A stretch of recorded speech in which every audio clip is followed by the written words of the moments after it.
Alors, première vidéo sur le chapitre réaction par échange de protons qui correspond en fait aux réactions acido-basiques.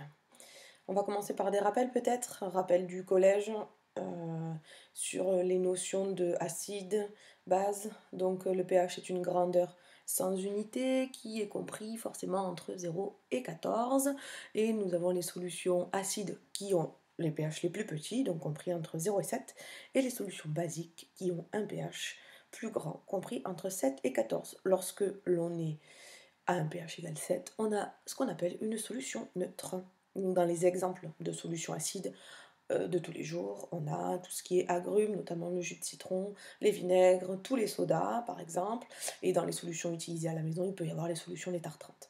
Pour ce qui est basique, dans les solutions qu'on connaît bien, on a l'eau de Javel, la solution qui est dans vos effaceurs, et puis qu'est-ce qu'on pourrait citer comme autre exemple? Les fluos aussi, la solution qui est dans vos stylos fluo. Alors, que vous avez vu aussi normalement au collège, c'est que les ions responsables de l'acidité sont les ions H+. On verra tout à l'heure qu'on les note aussi H3O+. Et les ions responsables de la basicité d'une solution sont les ions HO-. Autrement dit, plus une solution contient des ions H+, plus elle sera acide, plus une solution contient d'ions HO-, plus elle sera basique. Et dans le cas d'une solution neutre, eh bien, on a autant d'H+, que d'HO-. Pour mesurer le pH, on a plusieurs solutions. La première, c'est d'utiliser du papier pH. La deuxième, c'est d'utiliser un pH-mètre. Et dans le troisième cas, c'est d'utiliser un indicateur coloré, qui lui va nous donner simplement une indication sur le pH. Qu'est-ce qu'on va voir de plus en terminale? On va essayer de voir avec précision la définition des mots acide et base. Qu'est-ce que c'est qu'un couple acido-basique? La définition et les formules concernant le pH. Et puis ensuite, dans d'autres vidéos, on verra les réactions totales ou les équilibres chimiques, acido-basiques bien sûr, la notion de constante d'acidité, les domaines de prédominance, et puis dans un autre chapitre, les dosages acido-basiques. Alors tout d'abord, on commence par les définitions. Définition d'acide et base selon Brønsted. Un acide, c'est une espèce chimique capable de céder un proton. Donc un proton, c'est un ion hydrogène qu'on va noter H+. Donc l'acide est capable de céder un H+. Par convention, on va le noter AH. Et une base est une espèce chimique capable de capter un proton. Donc capter un ion hydrogène, capter un H+. Par convention, on va la noter A-. Un couple acide-base est forcément un couple constitué par un acide et par sa base qu'on appelle sa base conjuguée. Tous les deux constituent un couple acide-base. L'acide est toujours celui qui a le plus de H dans sa formule d'après la définition de Brønsted, puisqu'il est capable de céder un H. La base, elle, est celle qui aura le moins de H, puisqu'elle est capable d'en capter un. Vous avez deux exemples de couples notés en dessous. Le couple CH3COOH, qui est l'acide, et CH3COO- qui est sa base conjuguée. On voit bien que l'acide acétique a un H en plus par rapport à l'ion acétate. Autre couple possible, l'ion ammonium NH4+, avec l'ammoniac NH3. NH4+, contient majoritairement des H contre NH3, donc l'ion ammonium est l'acide du couple et l'ammoniac NH3 est la base conjuguée. Voilà pour les couples acide-base. Par convention, on notera toujours l'acide en premier, la base en deuxième. Donc dans tous les exercices, votre objectif, ce sera de retrouver ces couples acide-base. Chaque couple acide-base peut donner lieu à ce qu'on appelle une demi-équation protonique. Alors vous connaissez déjà les demi-équations d'oxydoréduction que vous aviez vues en première et qu'on avait revues cette année en terminale.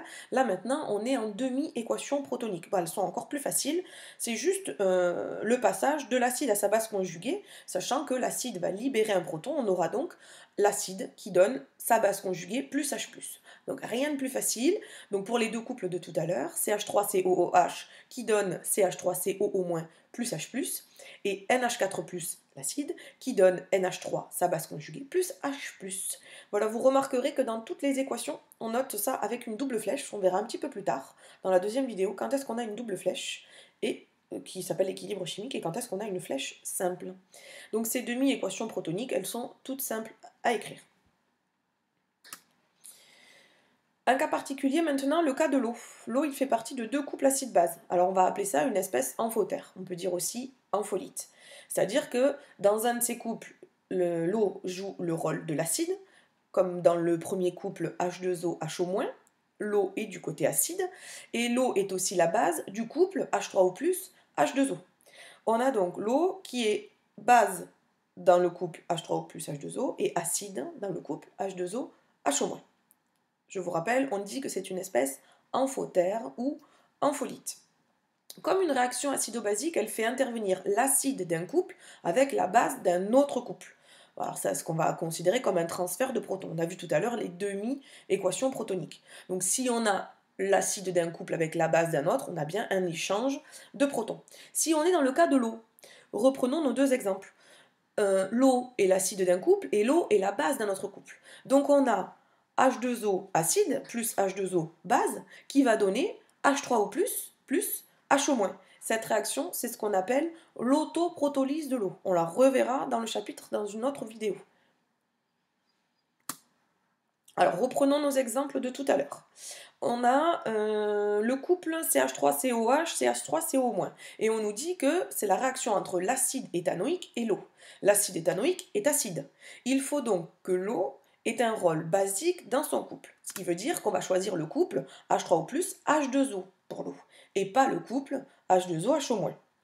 Ça nous donne comme équation d'oxydoréduction CH3COOH, la forme acide, plus H2O, forme basique, qui nous donne CH3COO- plus H3O+.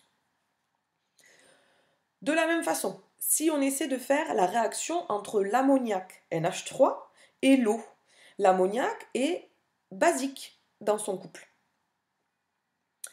Il faut donc que l'eau soit l'acide de son couple pour pouvoir réagir avec l'ammoniac qui est une base. On choisit le couple H2O, HO-. Et on obtient comme équation de réaction NH3 plus H2O qui donne NH4 plus HO-. On a vu les couples acides-base, la définition, les réactions acido-basiques et le pH alors dans tout ça. Alors le pH, on le note pH tout simplement parce que c'est l'abréviation du terme potentiel hydrogène. Ça veut dire que le pH, il va compter, c'est lui qui va quantifier la quantité d'hydrogène, donc nous, d'ions hydrogène, de protons, dans la solution. Pour les solutions aqueuses diluées, le pH correspond à l'opposé du logarithme décimal du nombre réel sans dimension égale à la concentration en ion H3O+ exprimée en bols par litre. Bon, tout ça, ça a l'air bien compliqué, ça se résume dans la formule pH égale moins log de la concentration en H3O+. Ou, dans l'autre sens, H3O+ égale 10 puissance moins pH. Autrement dit, plus le pH est grand, plus la concentration en H3O+ est petite, plus le pH est petit, plus la concentration en H3O+ est grande. Alors pourquoi on note H3O+ dans la formule du pH? Tout simplement parce qu'un proton H+, il ne se balade pas tout seul. Dans notre chapitre à nous, il est forcément dans l'eau. Et si on combine H+, le proton, avec H2O, on obtient H3O+. Voilà pourquoi on parle de la concentration en H3O+, et pas de la concentration en H+. Deuxième remarque, c'est ce que je disais tout à l'heure, plus le pH est grand, plus la concentration en H3O+ est faible, et plus le pH est faible, plus la concentration en H3O+ est grande. Voilà pour notre première vidéo.